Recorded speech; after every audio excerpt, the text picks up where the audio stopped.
If you've ever wished you had a podcasting pro with nearly a decade of experience whispering growth secrets into your ear, that's exactly what you'll get when you tune into Podcast Growth Tools with me, your host, Kylie Chandler. This is the ultimate show for you if you're ready to grow your podcast audience, skyrocket engagement, and turn your show into a traffic-driving, list-building powerhouse. I've been in the podcasting world since 2015, helping creators like Amy Porterfield grow their shows to over 1 million downloads a month. My superpower? Breaking down proven podcast strategies and marketing techniques into step-by-step guidance you can actually implement without fluff, overwhelm, or guesswork. On this show, we're getting real about what actually moves the needle when it comes to growing your podcast audience and using it to boost your email list growth. From actionable insights and expert interviews to behind-the-scenes secrets, I'll help you turn your podcast into a traffic-driving, list-growing machine. Grab your earbuds, hit subscribe, and let's take your podcast to the next level.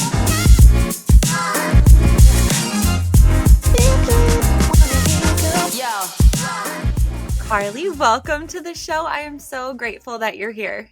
Thank you so much for having me. I'm so excited. I couldn't think of a better way to spend my afternoon than to spend it with you. Yay. Well, for everyone who's just tuning in, Carly Baker is a media partnerships lead at HubSpot, and I had the great opportunity of working with her a couple years ago when I was working with Amy and she was part of the network. And just to be able to see Carly's passion and her brilliance around growing and supporting podcasters, it was just so great. And you're so filled with knowledge, Carly. So I'm really happy to be here and to share your knowledge with our audience. So today we're going to talk about all things that Carly has been doing behind the scenes with big name podcasters to help them grow, trends for podcasting, the landscape, if metrics are really the measurement we should be paying attention to, and so much more. I have a feeling today's episode is going to be full of really tangible takeaways. So get ready. All right, Carly. First off, let's talk a little bit about what you do at HubSpot, what your role is, and how you support not only the HubSpot podcast network, but really the podcast industry as a whole. Yeah, great question. So I have had quite the journey in terms of really just having the opportunity to touch kind of every side of podcasting here at HubSpot. What makes us really unique as a network is that we're a blended network, meaning that we, of course, work with creators such as Amy and many others and support them through growth and programming and one-on-one support. But we also produce our own branded content in-house as well. That fits really together. That fits really closely together with our creator show. So this really allows us to have a really diverse portfolio of shows that is kind of speaking to everyone. We really like to say kind of our tagline is like, no matter what your role is or what your goal is or sort of what area of business you're in, we're going to have content that's going to be there for you to help you learn and level up. That being said, I have, as I mentioned, had many roles. When I was working with Kylie, was doing a lot of community management and one-on-one growth consulting. I've also done a lot of business development and like talent identification, so onboarding a lot of new shows to the network and helping them get the support that they need to grow. And then more recently, I took over doing audience development for all of our owned shows, so running all of our owned, earned, and paid strategy to help our shows grow. So that's leveraging, of course, HubSpot as a brand in our network, but also working really closely with our talent, working with guests, and creating a holistic strategy to grow our portfolio as a whole. So I've kind of touched every part in terms of working with branded content, like bringing more creators to the network, doing that one-on-one creator support, building communities, speaking, and really working with shows kind of all shapes and sizes. Of course, as you mentioned, I've worked with a lot of really big folks, but I've also worked with many folks who are just starting out at the start of their podcast journey, who are really looking to grow and get fundamental knowledge and meet people. And, it's been really fun to just be able to work with people at all parts and stages of their podcasting journey. Well, and I think that's why you have such a beautifully unique perspective, is because you've literally seen all parts of the podcasting landscape. And so I want to know how you got into the podcasting world. But first, can you share a few like big name podcasters that you have had the pleasure of working with? Yeah, absolutely. So last year I worked with Sam Parr and Sean Puri at My First Million. Of course, I worked with Amy's team. I work very closely with Jenna Kutcher. I work with John Lee Dumas. So my kind of space that I've worked with a lot of folks in is like the B2B and business space. So think about folks also like Jay Klaus, who's really big now. So all of them have taught me so many different things. I mean, even when we think about sort of the biggest podcasters today, they've all had really different journeys. And I think audiences tend to sort of put them in one bucket. But when you realize what you realize when you start to work with them is they've all made it there taking very different routes. And I think that's something that I hope that the industry embraces more in the future, is that there's many different journeys and paths that you can take. There's not just sort of one road to success that those people are taking. I love that perspective, and I'm so glad that you highlighted it because it is true. And it's so interesting. One of my good friends has been battling cancer for, I think, like 4 years now, and he has this huge following on TikTok. And as we all know, as of right now, TikTok is apparently going away in a few days. So he reached out and said, I want to start a podcast. And I thought it was just jump on, talk, and you're good. And he's like, I didn't realize all that it takes that goes into it. And so it is such a journey. It's such a journey. When you think about somebody who has a big podcast, it's like to get there does not happen overnight. I bet it's been such a great experience to work with them. So how did you land in the podcast industry? Like, tell us how. Yes. So my background is actually in the audio industry. So I studied music. I was a professional musician. I went to music school. So I've been kind of in the adjacent like audio world for a very long time. And then, of course, as a freelancer myself, when I was in school, you basically have to take you have to learn business 101 because you're doing all of your own marketing, you're doing all of your own networking, you're doing all of your taxes. Like you're basically running yourself as a business. And so that was where I sort of started to learn a lot more about marketing and about like sort of the gig and the greater creator economy. I went on to then study music business, which really sort of filled out my side of just understanding sort of the back end and how things work. And it's really funny, actually, the way that I came to HubSpot and to the podcasting industry. I didn't have any experience. I, of course, had experience in the music industry, didn't have any direct podcast experience besides the fact that I was obsessed and was a huge podcast listener. And I was looking for a job. And at that time, during the pandemic, it was, music business was pretty much shut down. There really wasn't a lot of performing going on. Could not find something that was a good fit for me. And I found this job at HubSpot, and the stars aligned. And when I joined, I was the first person that was hired. It was just my manager and I that were running the network. It was 6 months after the network launched. And I kind of just started and had to learn things really quickly. I mean, Kylie was one of my first clients when I was literally just starting out, like figuring out all of the marketing strategies and things that I had done in previous roles and sort of taking a crash course into the marketing industry. But what's been so great is that I had the experience being a musician and not having representation. I knew how hard people without a network were working to try to like get the business side of things up and running. And like when you're at that stage, you really need like empathetic support. Like you need like the actual like tactics, and you need like someone that's helping you execute. But a lot of my clients, they relied on me emotionally. Like my show's not growing. I'm having a hard time. Like my business is struggling. Like I need help. So it was really nice. And it made a really big difference. I think I really wanted to have a very empathetic approach and to be that really big cheerleader and support person for all of my clients, and for that to be the foundation of the relationship to get them to trust me. And then from there, sort of learning together almost in some ways when I had first started the role. And then, of course, as I've grown, I've only continued, and as the industry's changed, only continued to learn more and more. But I learned so much more.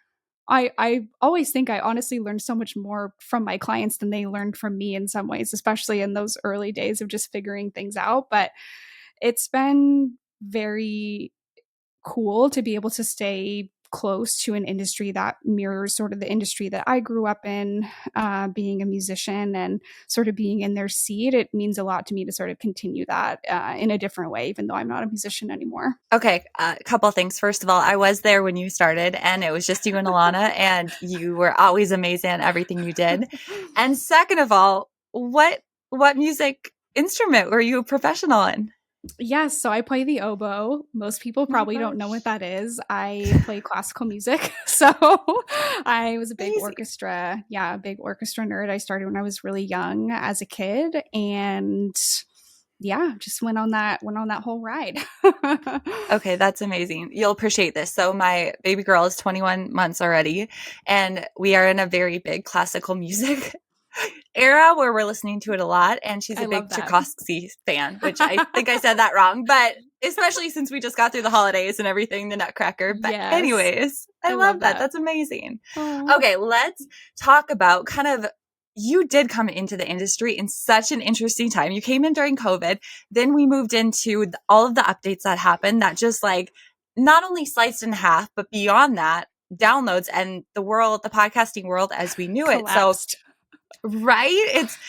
It's it was very drastic. It was very dramatic. And, you know, it left a lot of podcasters, big and small, going like, what the heck just happened? And so what would you say the lessons that you learned kind of through all of that and how those lessons directed you in working with your clients today? Yeah, that is a great question. It definitely was scary, and I think continues to be a little scary. It was really interesting, Kylie, when we started to work together. It really felt like kind of the golden age of podcasting. Like the audience had never been bigger. Like there was Yes. so much like the advertising dollars were flowing like Mhm. crazy. There was a lot of like business and infrastructure that was happening. Spotify was greatly investing in podcasts, which at the time was very exciting. We didn't know what was going to happen later. It was really an exciting time. And, then of course we had what we saw with like the download changes, the iOS updates, all of these different things. People all of a sudden 50% or more of their audience was gone. It was very scary. And I think it's been very interesting because in some ways I see two different tales. And this is something that I think actually just has to do with broader like media reporting about the podcast industry. Like a lot of times the loudest reporting and what people are the most up to date on are like those massive Sirius XM or other big net, like hundreds of millions of dollar deals that are just getting totally broadcast everywhere. And I think that the reality of the industry for most folks that are in it outside of those deals is very different than I think folks realize. And your friend who wanted to start a podcast is a perfect example of that, right? Like there's there's a very big, I think, discrepancy in terms of people's understanding of what a podcast is and how you need to be successful and what you actually need to do and sort of what the rest of us have been doing this entire time. And so I think that that's been really interesting. The biggest change that I've seen in something that has been interesting, especially being me who works for a brand or works for an advertiser, is that we are seeing so many more creators or podcasters really think about their show in a different way and are turning them into a business and are really um, relying a lot less on brands and advertisers to monetize and are taking that into their own hands, which I think is wonderful. I love to see people on different points of their monetization journey. And I'm sure that that is going to continue to happen. As we've seen, of course, the paid advertising industry has constricted a lot, and that's also been really difficult, sort of coinciding with the loss of downloads. Like people that depend on advertisers with their audience size, there's less advertisers, and their audience is a lot smaller. And so that puts people in a really difficult place. So I'd love to see that people are turning more to their audience and are creating direct monetization and revenue streams and are sort of bringing their audience having a more intimate relationship with their audience in some ways through creating those revenue streams. So I love to see that. I love to see empowered creators that are sort of taking the business side and running that themselves instead of depending on advertisers. I also love to see the rise of niche creators. This is something that I was so bullish on when I was recruiting shows to the network. Like I was constantly telling people like do you want a really large and disengaged audience, or do you want a smaller but highly engaged audience that follows the person on every platform, that is constantly telling their friends about the show, that has a high level of trust? Like, there's really, I think, two different schools of thought relating to that. And I love that we're seeing smaller, more niche creators that are really kind of on the up and up, and that are, they're just really finding their footing in the industry. And I think that that's really exciting. I For a long time, people were saying that that's like niching down was like the worst thing that you could do. And so I'm glad that it's now becoming the best thing that we can do. I think there's so much content out there. And if you're creating content that's solving a problem that you know that the audience needs, then there's no reason to not have a show. So I love to see that as well. The sort of overall reliance on like the goal of having big numbers, which is what it was for so long, I think has kind of gone away in a way that's encouraging and is allowing people to be successful at a smaller level that are actually maybe arguably delivering more value than some of those shows with the really big sort of sexy numbers. I couldn't agree. I couldn't agree more. I think, one thing that we hear some people, I think of, trying to think, Kathy Heller or something. I think she said, think about if you have 1,000 or 2,000 listeners, just invite them into your living room or have them knock on your door. What would that be like? And what would that feel like? And you are spot on in saying that even with this show, this is a pretty niche show that I'm hitting on here, but or my friend who, like I said, has been battling cancer and now he has this beautiful message. And for him to touch the lives of 5,000 people who feel like they can really connect with him and his message that's doing the good work. And I feel like that's what podcasting and being able to freely get our voice out like this is all about. One thing that came up though, I would love to hear your perspective on. Mm-hmm. For somebody who is a little bit smaller or who is just starting out and does have it in their mind, like, I would like to monetize it, but I'm not going to get a big ad agency. Like, what might that look like? Yeah, that's a great question. There's so many routes you can take. I mean, I think one of the biggest things that I always tell people and always have to remind myself is that you might have an idea of what your audience actually would want and what they actually would pay for, but the best thing that you can do is actually just ask them. One of the biggest things that I think people need to do more of is to do audience surveys. And I know that people have a lot of hot takes about audience surveys. I guess myself included, I am very pro audience surveys because I think if someone is invested enough in your show and is actually going to be the type of person that would make a monetary investment either in a product or a service or a membership, like, those are going to be the people that are going to fill out or respond to those surveys, and ultimately those are going to become your customer or the way that you're going to monetize. So listen to those people. They'll tell you what they want. They'll give you feedback. You just have to ask. And so it's one thing to say, I think my audience would like this, and then you do a launch and there's crickets and no one is there. And then you do it again, and instead you ask people, hey, I'm thinking about these 3 products. Which one resonates with you the most? Which one solves your issue the most? And like, which one would you make an investment in? And then you have that data and then you can make it for them, right? And I know that you're very familiar with this after running so many launches and being involved with that part of Amy's business. But I think listen to your audience. They'll tell you what they want and what they're willing to pay for. I love that. And I think you could even take it further and ask them, because the other thing that even, I hear all the time is like, it's so overwhelming. Now we're supposed to be making videos and we're supposed to be making shorts and this and that. When you can talk to your audience in that way, you can start to understand, where are they spending the most time? Where do they consume my content? How do they consume my content? How long do they want to consume my content? And it might actually cut your work in half. Like, it could help you to be more succinct and systemized with what they want and how to deliver it to them. So I love that. I'm kind of going off script of what we planned, but I would love your take on video. I mean, that's the big hot topic, right? Everyone's like, all the podcasters are going to video.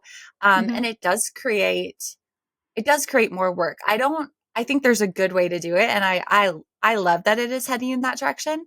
But what's your take, and what have the podcasters in the network been talking about? Yeah, great question. I figured that you would ask this. It was on my list of things Kylie might ask me that I should think about. Oh, And you're good. yes, I have to say, I'm very middle of the road about it. Actually, I'm not strongly one way or another. I think it really depends on the intentionality and what you're hoping to get out of YouTube.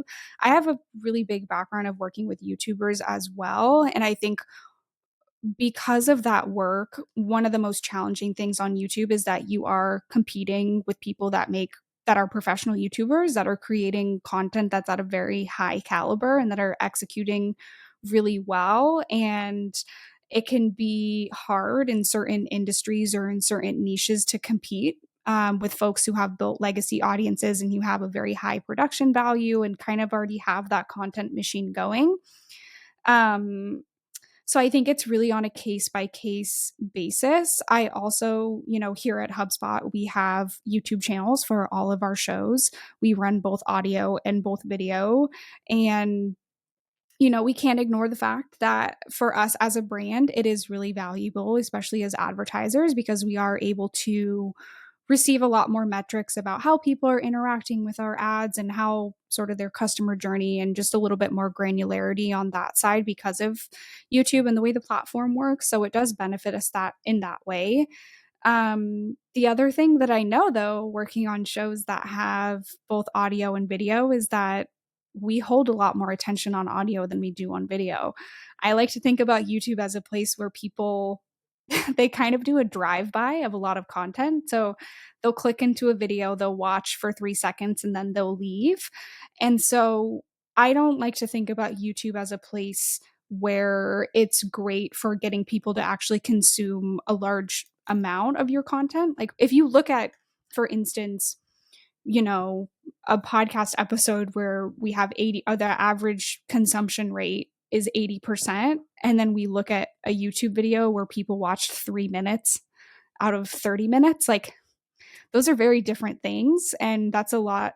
People are not getting the same amount of value on the video side as they are on the audio side. And so I always like to think about audio as being a place where we're really providing the most value, the people are the most engaged, it's our relationship building platform. And YouTube is kind of like a net where we're bringing people in who are maybe trying it and checking it out. And then only a certain amount of them are staying around. Like it's a good lead magnet in that way. But I never publish a video and think that, people are going to watch 80% of the video because we just know from the data that they don't. So I don't know. I'm very in the middle about it. I do think that it will be interesting over time to see what happens, especially with like TikTok maybe going away and short form video maybe looking really different. I know that TikTok played a really big role in even like shorts content and like short podcast content becoming really popular. And that kind of was almost an on ramp to it, sort of transferring over to YouTube. So I am curious, but I think it depends a little bit on what your goals are and your budget and sort of how many resources you have and if the audience is even there too. I think that there's a lot of people go to YouTube to be entertained and not everyone's content is probably the best fit for the platform itself and the audience that's there. I think that's a refreshing take on it.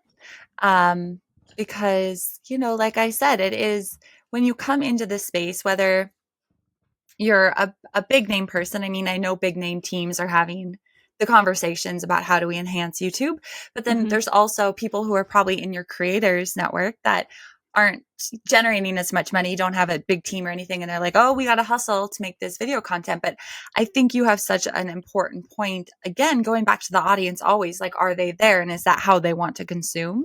And so that is an interesting thing with shorts is YouTube shorts. I think there could really be something there to drive people over to the audio to keep their attention quick and really give them a juicy bit. But it will be really interesting to see where it goes. But at the end of the day, I always think of a podcast was just like the radio shows we grew up listening to, except we can curate them and we can do them on demand now. And so it's like that audio form is always going to be there as a busy society.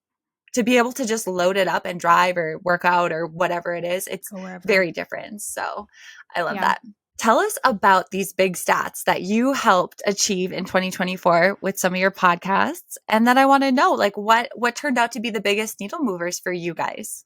Yeah, so we had a really big year. So this year was 2024 was very interesting for us for a couple of reasons. You know, for many years, I think the playbook that many podcasters had, you know, we ran a lot of paid acquisition, we ran a lot of podcast player ads. Kylie, you and I literally collaborated on campaigns together for many years.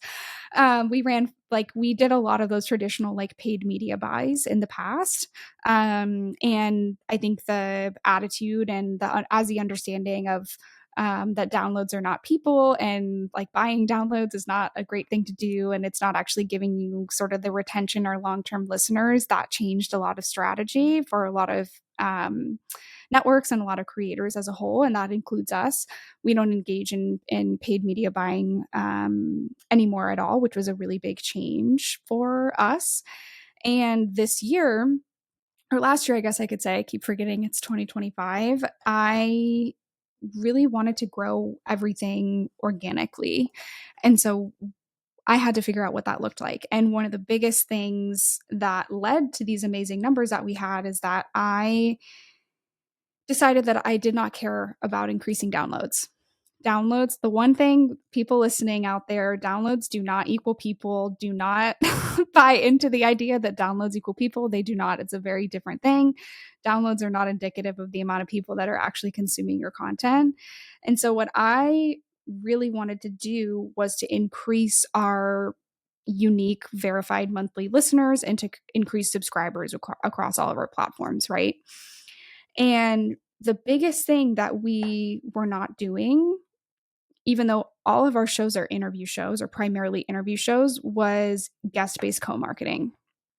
Now, guest-based co-marketing is something that I've been telling all of my clients for years to do. And for whatever reason, we never had the infrastructure, the bandwidth to do it on the owned content side. And so last year, that was almost the thing that I solely focused on, was just earned media and guest-based co-marketing. So what that means, or what that meant for us, was if we were inviting someone on as a guest, we set the precedent from the start that if we're going to have you on as a guest, we want to make sure that this episode is reaching as many eyes and ears as possible. And the language that you use here is really important, because you don't want to come off as saying, if you're not going to put this in your email, we're not having you on the show, right? Like, it's a little bit of a song and dance of like, okay, we're going to work together. Here's all the ways that we are going to market and promote this episode. Here's all of the assets that we're going to give you to help you market and promote this episode. Can you tell us how you can support and how we can work together to make sure that this episode reaches as many people as possible? So, really treating it as an invitation and saying, we're going to give you all of these things. Here's all of our channels that we're going to promote this on. How can we work together and utilize your audience to help grow this content and make sure it reaches as many people as possible? So, this was something that we had never done, and we'd had some of it done just because the guest was like, this is a great experience and I want to share, or whatever. It's not like no one had shared their interviews over the years, but we had never framed it as a co-marketing opportunity. And so that was a really big shift for us. The other part that I think people miss about this is that people are not going to want to share your interview or your content if the editorial and the pre-interview and the interview experience is not good. It's one thing to be able to provide them with assets and to market it and to share it, but if they show up to the interview and you've rescheduled it a bunch of times, or you're late, or there's no pre-interview, or like that the producer's not responsive, or all of these things that sort of set up the tone and set like how important the guest feels, like that has a really big impact on whether or not they're going to follow through and actually help amplify the episode. So it's you have to everyone has to work together to make sure that like from the initial pitch and booking that everything goes off without a hitch, and that the interview is amazing and that they cannot wait to share it with their audience. That is the biggest thing. Like, you want them to be excited, you want the host to be excited, you want everyone to be excited and for them to feel like this is a great interview.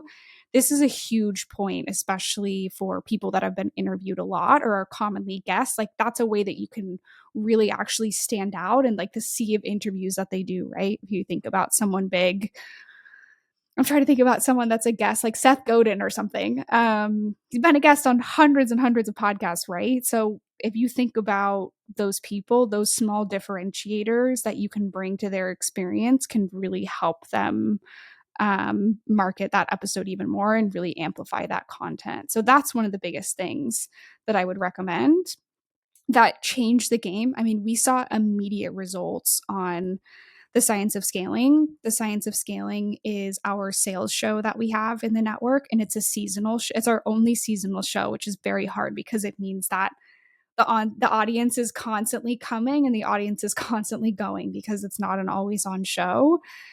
And we had 100% success rate. We had every single guest that came on that season engage in a co-marketing campaign, including the businesses that they worked for sharing. And it totally just blew our numbers out of the water. And it was such a perfect case study of like, if we can do this with every single guest, like this will grow our show. And so once we ran that with the Science of Scaling, we ran it across the rest of our network and have seen great success with that. So that's one of the biggest things I would say is guest-based co-marketing and really leaning into that and being able to follow through on all the steps and do everything that means.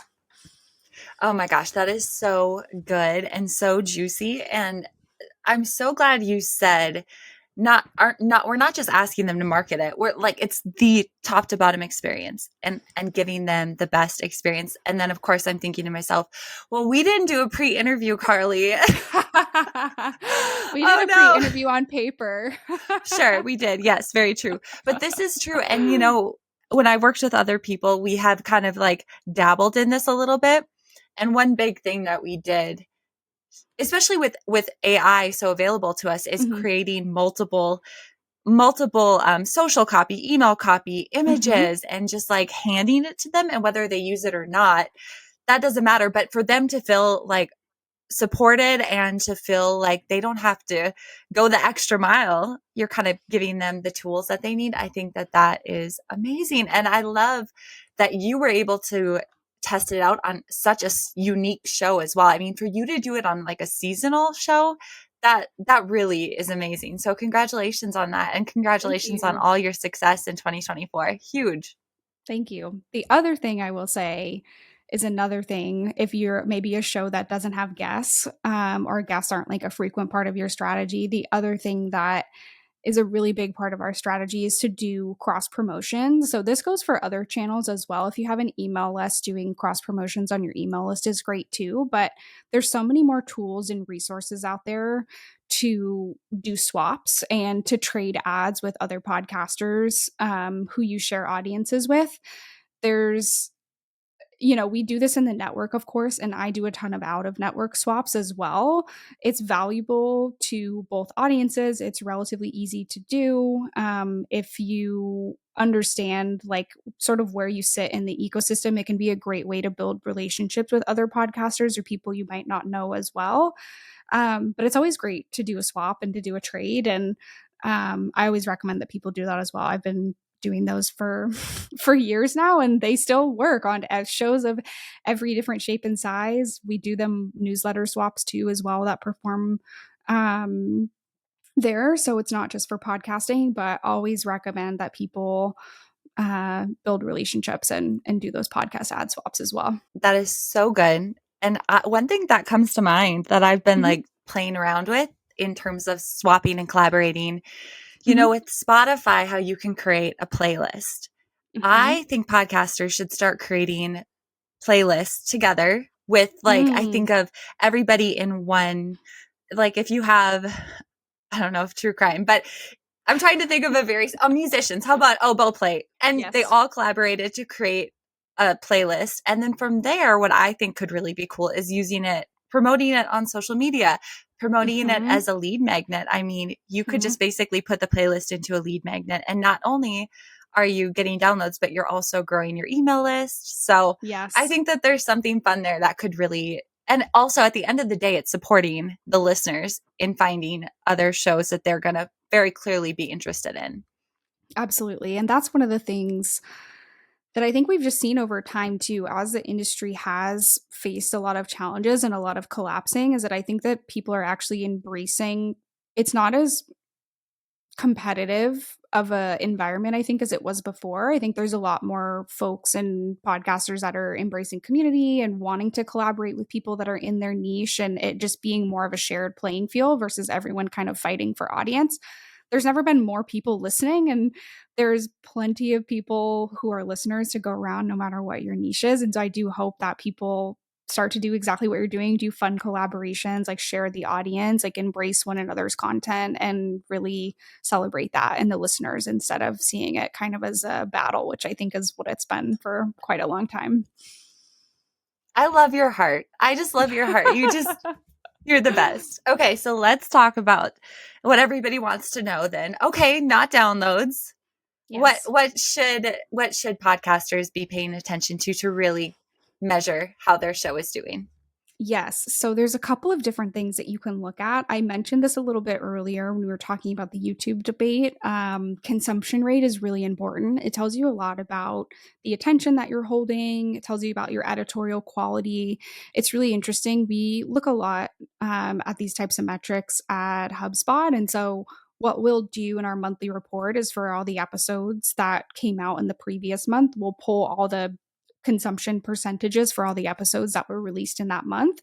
And it's pretty wild. You can see, oh, the audience was really not feeling this one because it's 20%, 30% less consumption than this episode that had 90%. People stayed 90% of the way through, right? So it does really tell you a lot about your editorial selection, about guests. And what's interesting is the way that those metrics work is that you can see the timestamps. Like if you look at Apple and Spotify, you can see your audience drop off. Like you can see where people are going. And so if you're a really data informed person, you can go back in your episodes, which Kylie, I feel like this is something that you would definitely do and see exactly where people were dropping off, right? So that tells you a lot about your audience and about what they want more of and what they want less of. So I think that's something that people don't look at that much. We also, instead of focusing on downloads, we look at unique verified listeners. So this is like how many actual people are creating those downloads, and there is a fluctuation, of course, like month over month, and we can tie those results to, guest-based co-marketing, to other marketing tactics that we're running, to other campaigns, to in-platform promotions, those different types of things. But we try to really focus on followers or subscribers, since those are the real people that are coming in the door. I don't. I mean, downloads don't really matter. I think in the grand scheme of it all, I think they're numbers that are sexy because they're big, but I don't think it actually tells you that much valuable information, I guess, beyond how many episodes are like hitting people's players and are not being played. So I try not to think about downloads as much as possible and just focus on individuals. We've been seeing this, right? We've been having these conversations, but for people to hear that from you who, I mean, you are so in it every single day. Like, I think a few people just let out a huge breath of fresh air. And I love to see it too. And if we're going back to like how podcasts started and just focusing on the people listening and our audience and the value that we're giving, that's where we're really going to see the industry be purified, I think, because there was I love how you called it, like it was the golden era when we started, 4 or 5 years ago, whatever. So that's so good. Okay, well, we're getting down towards the end, but I have a couple more questions for you. Okay. So what emerging technologies or platforms do you think could disrupt the podcasting industry? Great question. Of course, we couldn't have this interview without mentioning AI, but I am going to mention a framework that's related to AI that I think is really interesting. So, of course, HubSpot, we're a B2B SaaS company. We're a SaaS is software as a service. That's primarily what we sell. We have customers, and HubSpot has had a really interesting marketing journey as a business. I think we're most known for our marketing. Of course, we like sort of coined and created inbound marketing and have always been sort of at the forefront of the tactics that we've used. And a marketing framework that's always been really big in the B2B space is having your content be really distribution first. So a lot of B2B and business content, there's basically one piece of content that you could think about as sitting in the center of a web. And then there's a bunch of content, derivative content that's made from that. And what I've seen over time is that podcasters are really developing that model. So they'll take a long form interview or a long form episode and put that in the center of their web. And then they'll create a blog post, they'll create long form video, they'll create short form video, they'll create a couple of email newsletters, they'll create LinkedIn posts. Like it becomes the podcast or the episode becomes sort of the center that everything is derived from. And we're seeing a lot of this, right? It makes it easy. It means that even though you're speaking, we know that people are speaking to different audiences on all of those different platforms, but to be able to sort of connect the dots and have one common theme or one common thread that you're sharing across those platforms is really powerful. And this has been something that HubSpot definitely does, and many other businesses do. That's now becoming very commonplace in the broader content industry, you could say. But what's great is that AI makes this a lot easier to do. So at HubSpot, we use on the podcast side, we use a tool called Cast Magic, and Cast Magic is a really cool tool. You basically can put in an audio file or a video file or a YouTube link, and it can create all of that derivative content for you. And I, of course, am never going to be telling anyone to just copy and paste what it gives out because that's just not the best thing to do. I think, as we all know, there's a sea of AI content out there, and your audience, if they know you, will know if it's real or not. So please don't do that. But it can give you a lot of insights. I mean, it can do the most basic things from like giving you timestamps or giving you like clips where you would want to pull short form to like writing a framework for an email based on sort of the three main topics that you wrote. And so I do think that AI is wonderful for being able to simplify a lot of almost some of that like investigative work that you would have to do, finding the timestamps, doing all of that stuff that just takes a lot of time and can be automated really easily. So that's a use case that I really think is great for AI, and I really would recommend using Cast Magic. Another thing that I think is very interesting is, given Chartable's shutdown, everyone is panicking, of course, about like from an attribution standpoint and from a marketing standpoint about where to go. And I think it's really exciting to see some more holistic platforms that are coming to market that are trying to solve for a lot of the problems or challenges I would say that podcast marketers have. So a great example of this is actually called Swap FM, and I use Swap FM at HubSpot. It's in beta now, but it'll be open to the public very soon. I'll have Kylie post an update once it's open. But it's cool because it's a relationship building platform, I think you could say. It's a platform that's taking some features from Chartable, but is really focusing on connecting individual creators and networks with one another for cross promotions. So it's cross promotions are great, but often it's kind of hard to like find the people and track them down and be able to find their contact information. And so I love these platforms that are kind of becoming more like social, not social in the same way of like social media, but they're really focused on connecting people and actually getting those campaigns to happen. So I'm hoping that we'll continue to see more platforms that are kind of blending um like some of those tactics that we know work and are making it easier to connect with people. I would say like Podmatch for guesting is another platform that's similar to that as well. That's just focusing on connecting people for a shared goal of creating content. So I hope there's more social platforms in the future that can help make our jobs a little bit easier too.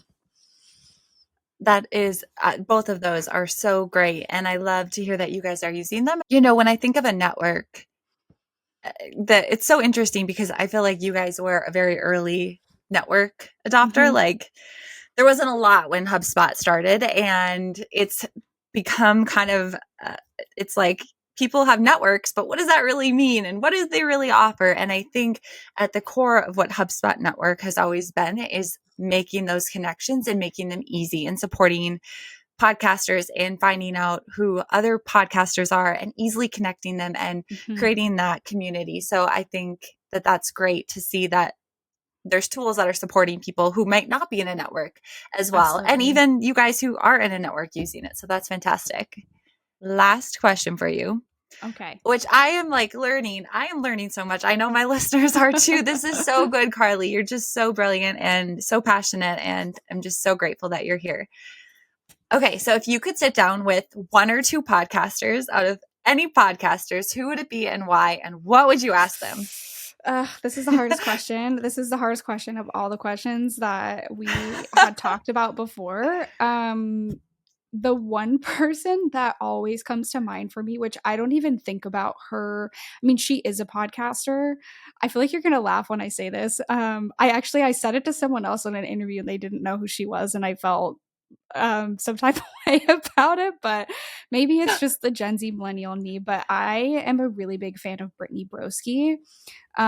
For any of our younger listeners, Brittany Broski became very popular on TikTok right when it started. She became a meme and then ended up kind of rising into internet fame. She has a really popular YouTube channel and she also has a podcast. And I would love to talk to her because I think she is one of the few creators who got really big overnight, who has done a really remarkable job in staying very authentic to who she is, even as she's grown in fame. And I have a lot of respect for that. I think, especially as women, especially as like women on the internet, it is incredibly difficult just to exist. And for someone like her who's has she's like a self-proclaimed weirdo, like she is not like someone that you would think about as being like a famous creator like Emma Chamberlain or like someone else, and she has really stayed true to herself, and I just know that it must be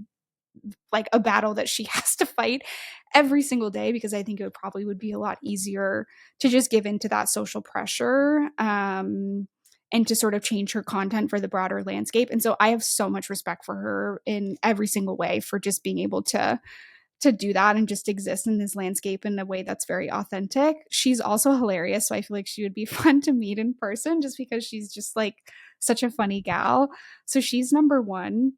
The other person that I think, or other people, I guess I would say, that I would love to talk to are um, the two guys from Stuff You Should Know, Josh and Chuck, mostly because I want to understand how people who have been podcasting since 2008 and every single episode is about a different topic, like how do they stay excited about the medium? That's what I want to know, because Yes. for people like, and I've talked a lot about this with John Lee Dumas, who has also been a podcaster since like 2008, but his show has had the same sort of thread that's gone through it over the years, and the same focus and sort of the same mission statement.